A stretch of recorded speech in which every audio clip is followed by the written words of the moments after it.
NXT East Wave, c'est la semaine prochaine et la chaleur est vraiment en train de monter. Et bonjour à toutes et à tous, on se retrouve aujourd'hui pour mon récap de NXT du 25 juin 2024. Et on débute le show avec un énorme combat, un tag team turmoil pour déterminer les nouveaux challengers au titre de Axiom et Nathan Fraser. C'est concrètement un Gauntlet match. On va commencer avec Malik Blade et Edris Enofé face à New Catch Republic. Alors c'était vraiment pas mal, mais ça ne va pas durer hyper longtemps. Tyler Bate et Pete Dunne vont vite l'emporter et on va avoir une énorme performance de New Catch Republic tout au long de ce tournoi qui vont rester jusqu'au bout. Ils vont enchaîner derrière avec un match face à Angel et Humberto qui était là aussi de qualité, mais qui va se terminer avec un Apollo Crews qui n'a pas trop aimé tout ce qui s'est passé les dernières semaines et qui va distraire Angel et Humberto. Du coup, victoire de Tyler Bate et de Pete Dunne. On va enchaîner ensuite avec Tyler Bate et Pete Dunne face à DOC. Je dirais que c'est le moins bon des matchs. Je dirais que c'est le match où il se passe le moins de choses parce qu'on va avoir une vraie domination de DOC et c'est pas hyper intéressant. Mais finalement, Dunne et Tyler Bate vont réussir à voler ce match avec un roll-up de 3. On va terminer finalement avec New Catch Republic face à Chase U, composé de Andre Chase et de Duke Hudson. Le match est cool, là il y a une vraie ambiance parce qu'on sait à quel point la Chase University est capable de faire réagir le public, donc c'est plutôt cool. Mais ça va se jouer à l'extérieur du ring avec un Ridge Holland qui va se sacrifier pour son équipe, qui n'est pas dans le match lui, mais il est simplement à l'extérieur du ring et c'est lui qui va prendre un springboard de la part de Tyler Bate. En revenant sur le ring, la Chase University va faire la différence et va remporter ce combat. Une nouvelle fois, un Ridge Holland qui ne joue pas avec les règles et je le dis depuis quelques semaines, ça va péter à un moment donné. Je pense que Duke Hudson va revoir les images là et je pense qu'un Duke Hudson ne va pas être très heureux de cette victoire. Ce qui est sûr, c'est qu'ils iront du côté de NXT East Wave pour affronter les champions par équipe, Axiom et Nathan Fraser. Promo de Ethan Page, il dit que East Wave arrive et ils sent déjà la chaleur. On a découvert les adversaires pour les champions par équipe. Ils ont aussi annoncé que Javon Evans va affronter Trick Williams pour le titre NXT. Le problème est qu'Evans a remporté une Battle Royale dans laquelle il n'a jamais été éliminé. Et le soir même, il a battu Evans par compte de 3. Alors selon lui, le match devrait être annulé pour qu'il puisse remplacer Evans. Il va rester professionnel et il aimerait inviter Ava pour lui parler. Ava va venir sur le ring. Elle lui dit qu'Ethan Page a vraiment de l'ego. Page croit que l'univers lui revient. Page dit que c'est logique quand on est quelqu'un comme lui qui gagne ses matchs. Il dit que c'est le moment pour Ava de changer le match de East Wave. Ava dit qu'elle déteste les superstars lorsqu'ils veulent la bloquer dans un coin. Mais Page a marqué un point. Sean Spears va couper Ava. Spears dit qu'ils viennent du même endroit, lui et Page. C'est bien de voir quelqu'un suivre ses traces. C'est lui qui a battu Evans le premier. Page dit qu'il se souvient de Spears et qu'il s'est fait éliminer par Evans dans la Battle Royale. Spears dit qu'il va battre Trick Williams ce soir et rendre la décision d'Ava plus facile. La musique du champion de NXT Trick Williams retentit. Williams dit qu'il va battre Spears ce soir. Il ne sait pas pourquoi Spears parle autant au sujet de son adversaire pour East Wave. Ce n'est pas important qui sera son adversaire ou ses adversaires, mais il sait une chose, à Toronto, les gens vont chanter Whoop That Trick. Spears et Page commencent à rouer de coups Williams, mais Javon Evans arrive pour venir en aide à Williams et ils expulsent Spears et Page du ring. La sécurité va ensuite intervenir. Toujours aussi flou cette situation et je pense qu'on aura une vraie réponse à la fin de la soirée, en tout cas je l'espère et on en reparlera. On ne sait pas qui va réellement affronter Trick Williams du côté de NXT East Wave, Javon Evans, Ethan Page, Sean Spears, un match à plusieurs. Ça, c'est la vraie question. Ce qui est sûr, c'est qu'une nouvelle fois, on a eu une belle promo de la part de Ethan Page. Vraiment, il est très doué à ce niveau-là. C'est la deuxième fois où il nous sort une vraie bonne promo. Et ensuite, les promos derrière des superstars étaient plutôt classiques, plutôt basiques. Mais je retiendrai sa promo qui était une nouvelle fois vraiment excellente. Wesley fait face à Joe Coffey qui est accompagné de Gallus, un combat de 4-5 minutes.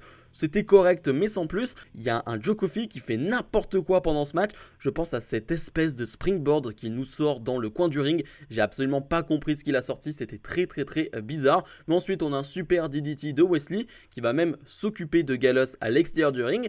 Et un Wesley qui va remporter très facilement ce combat. Mais après le match, ce qui est intéressant, c'est que Obafemi, le champion nord-américain, va se présenter et va féliciter Wesley pour sa victoire et va officialiser qu'à NXT East Wave, Wesley fera face à Obafemi pour le titre de champion nord-américain. C'est le match qu'on attendait. On sait que lors du dernier PLE NXT, c'est Joe Coffey qui avait pris le tombé gagnant de la part de Obafemi. Eh bien, Wesley est un challenger largement crédible et surtout, c'est un match qu'on attendait depuis le retour de Wesley en 1 contre 1, Wesley face à Obafemi. Ouais, c'est l'un des matchs que j'attends le plus de NXT East Wave. Tony D'Angelo défend son Heritage Cup face à Nathan Fraser. Un peu triste pour les deux qui n'ont pas d'entrée. On est clairement en manque de temps donc c'est un peu triste. Mais quel combat, quel match pour cette Heritage Cup. Vraiment excellent, j'adore le scénario du match. On va voir au tout début un Nathan Fraser qui va prendre énormément de vitesse et on sait à quel point il est rapide dans les cordes. Et grâce à cette vitesse, il va réussir à porter un roll-up gagnant. Il va donc mener rapidement 1-0, sauf qu'il va un peu s'enflammer et va vouloir porter un peu la même chose. Prendre la même vitesse, sauf que Tony D va le contrer cette fois-ci et va se servir de cette vitesse pour lui porter une énorme prise. Et là Tony D va revenir à 1-1 et là le match s'emballe. Vraiment à 1 partout, on a 3 ou 4 rounds derrière, c'est excellent. Tony D il adore ce type d'adversaire parce que lui est puissant, lui est costaud, il est capable de soulever n'importe qui. Et bien un Nathan Fraser, lui c'est un voltigeur qui va à 2000 à l'heure, il va se servir de cette vitesse là pour pouvoir le projeter n'importe où, n'importe comment et ça c'est impressionnant. C'est un superbe match. Nathan Fraser est très proche de la victoire à plusieurs reprises. Je pense au round 5 où il arrive à porter son Phoenix Splash mais il ne reste plus qu'une seconde et donc le temps se termine et le round se termine. Et puis dans le round 6, ce que va faire Tony D, cette belly to belly overhead suplex du haut de la 3e corde pour ensuite enchaîner avec son finish et remporter ce combat.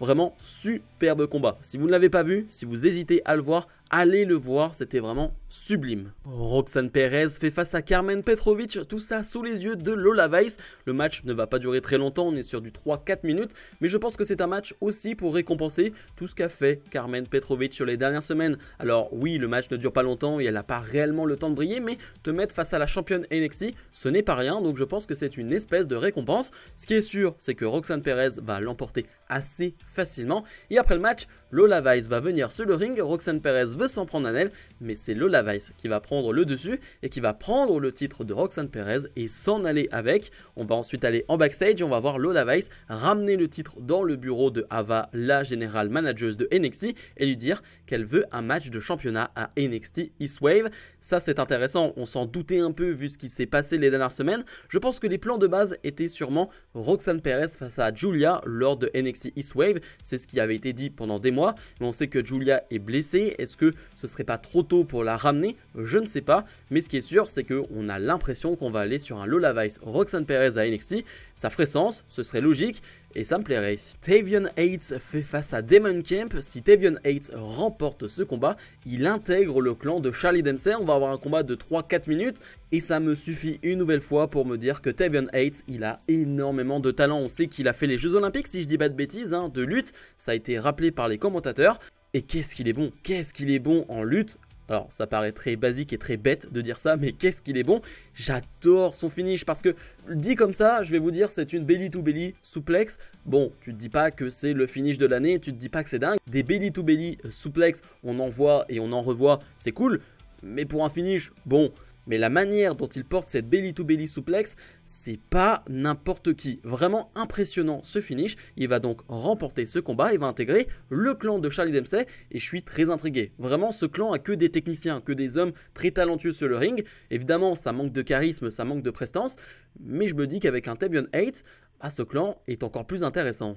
Match pour déterminer la prochaine aspirante au titre nord-américain de Kalani Jordan. Sol Ruka fait face à Ariana Grace dans un combat de 4-5 minutes. C'était sympa, vraiment j'ai bien aimé la performance des deux catcheuses. J'aime beaucoup un truc qu'elle fait, Sol Ruka, pendant le match, parce qu'on peut parler de sa technique, de sa voltige, mais un truc un peu tout bête. Mais lorsqu'elle se met sur son adversaire comme si son adversaire était une planche de surf, c'est ce genre de petites choses qui font la différence. Ça paraît bête, mais on sait, le catch ce n'est pas que de la technique, ce n'est pas que de la précision, ce n'est pas qu'un charisme ou quoi que ce soit, mais c'est les choses entre les prises. Et faire ce type de choses là, ça permet de faire réagir le public, ça permet de lui donner un peu de consistance, et moi j'aime bien. Voilà, c'est un détail, mais moi j'aime bien. Elle va pour une fois se louper sur le Soul Snatcher. Alors ce qui est intéressant, c'est qu'elle ne se loupe pas dans le timing du Soul Snatcher. C'est une bonne nouvelle. Pour l'instant, le timing est toujours bon, mais elle va juste un peu glisser sur la corde, ce qui va lui faire louper sa prise. Ce qui est bien, c'est qu'elle ne va pas lancer sa prise. Elle a compris son erreur et du coup, elle se rattrape directement et elle va redescendre du coin et remettre un coup de pied à Ariana Grace qui va revenir dans la position du Soul Snatcher et du coup, Sol Ruka va pouvoir lui porter, gagner ce combat et aller affronter Kalani Jordan du côté de NXT East Wave. Les deux vont même se serrer la main à la fin du combat.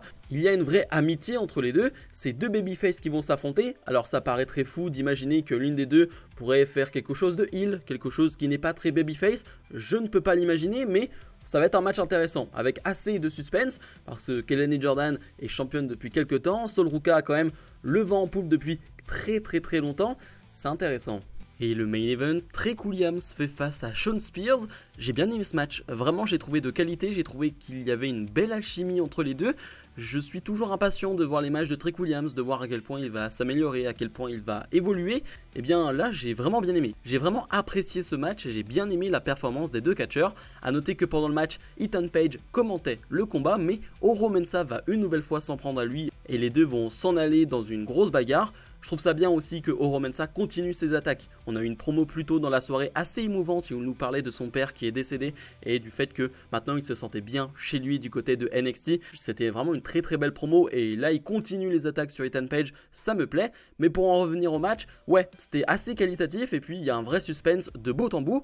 Jusqu'au moment où il va y avoir un bordel à l'extérieur du ring. Une personne capuchée va venir, la sécurité va intervenir, c'est un bordel à l'extérieur du ring et cette personne c'est Brooks Johnson qui avait fait quelques interventions sur les dernières semaines qu'on n'avait jamais réellement revu, lui qui est une superstar de NXT mais qui a dit sur les réseaux sociaux qu'il n'était plus sous contrat et donc il y a tout un flou autour de ça et finalement c'est une storyline, un Brooks Johnson qui va foutre le bordel et surtout qui va s'en prendre à Trick Williams sans réellement le vouloir, on sait pas trop, avec un bout de la table il va lui donner un coup, Trick Williams va revenir sur le ring et Shawn Spears va en profiter pour remporter ce combat.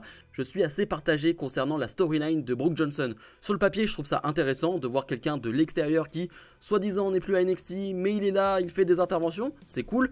Le truc c'est que pour le moment ça nous a pas été montré, ça a été mis au fin fond, il faut vraiment être sur les réseaux sociaux pour comprendre cette histoire et donc le public de NXT peut être assez perdu à ce niveau là, je trouve que ça nous est pas assez montré, c'est pas assez flagrant. Le show va se terminer avec Ava qui va annoncer un match à 4 pour le titre NXT, Trick Williams défendra son titre à NXT East Wave face à Ethan Page, Devon Evans et Shawn Spears.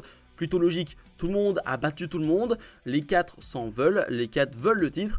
Plutôt logique d'avoir ce match et avoir un match à plusieurs pour le titre NXT, ça me rend heureux. Bilan de ce NXT, de mon côté on sera sur un 7,5. J'ai pas trop compris, j'ai vu quelques comptes américains dire que ce NXT était pas terrible, mais surtout j'ai l'impression qu'il y a beaucoup de comptes américains qui maintenant que NXT est à peu près sympathique et maintenant que NXT est mis en avant sur les réseaux sociaux, eh bien regardent mais en même temps ne veulent que critiquer parce qu'il n'y a pas réellement de superstars, il n'y a pas des Bandbreakers ou des Carmelo Hayes, il n'y a pas peut-être l'énorme superstar de demain, même si je pense qu'il y a énormément de monde à NXT aujourd'hui qui peuvent faire énormément de belles choses dans le roster principal, comme un Oba Femi par exemple, mais du coup je trouve qu'on tacle un peu facilement NXT alors que j'ai trouvé le show vraiment bon, des matchs de qualité, et puis le résultat final avec ce match à 4 annoncé pour NXT East Wave. On a aussi annoncé pour la semaine prochaine un Jada Parker face à Michin dans un Street Fight match, c'est pas pour NXT East Wave mais c'est pour NXT, dommage mais au moins ça va leur laisser du temps et